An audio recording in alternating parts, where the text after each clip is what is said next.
మార్చిలో mega DSC, ఫిబ్రవరి 12 ఆంధ్రజ్యోతి 12వ పేజీలో news ఇది. 11వ తేదీన అంటే నిన్న జరిగినటువంటి మంత్రుల అధికారుల సమావేశంలో ప్రత్యక్షంగా దానికి సంబంధించిన అధికారులు మాట్లాడిన విషయం ఇది. నేరుగా చంద్రబాబు నాయుడు గారు కూడా ప్రస్తావించిన సమాచారం ఇది. ఎంతో చిత్తశుద్ధితో ఇన్ని కష్టాల్లో కూడా నోటిఫికేషన్కి కట్టుబడి ఉన్నారు.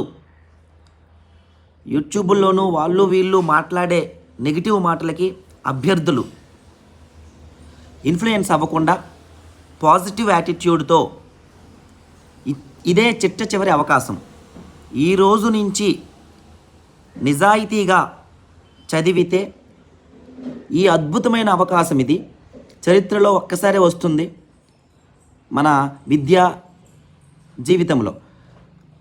ఇటువంటి అవకాశాలు 1-2 వస్తాయి. ఇది చిట్ట చివరి అవకాశం మెగా డిఎస్సి అనే అంశంలో.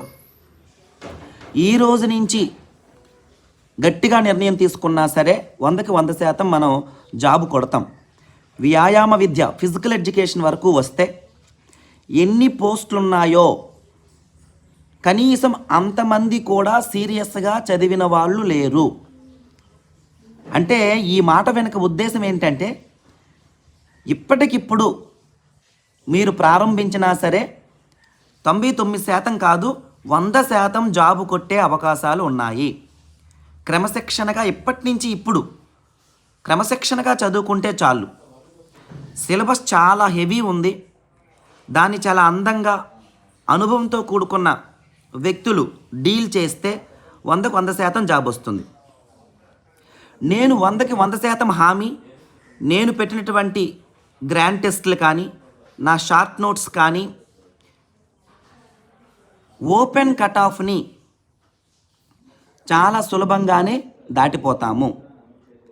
ఇప్పటి నుంచి ప్రశాంతంగా క్రమశిక్షణగా రోజుకి ఒక 20-30 కొత్త పదాలు, 20-30 ప్రశ్నలు అందులోనే ఉన్నాయి. ఈ కొత్త పదాల్లోనే రోజుకి ఒక 20-30 ప్రశ్నల వరకు ఆన్సర్ చేయగలిగే సామర్థ్యాన్ని మనము క్లాస్ రూమ్లోనే ఉదయం నుంచి సాయంత్రం వరకు కూర్చొని నేర్చుకుంటే నెమ్మదిగా మనలో కాన్ఫిడెన్స్ డెవలప్ అవుతుంది, ఆ నాలెడ్జ్ డెవలప్ అవుతుంది. రాను రాను ఆ సామర్థ్యాన్ని మరింత పెంచుకోవచ్చు. తెలుగులో గుణింతాలు వస్తే చాలు. ఒక పదాన్ని పదే పదే వినడం ద్వారా దాన్ని చూడగానే మనం గుర్తుపెట్టేస్తాం.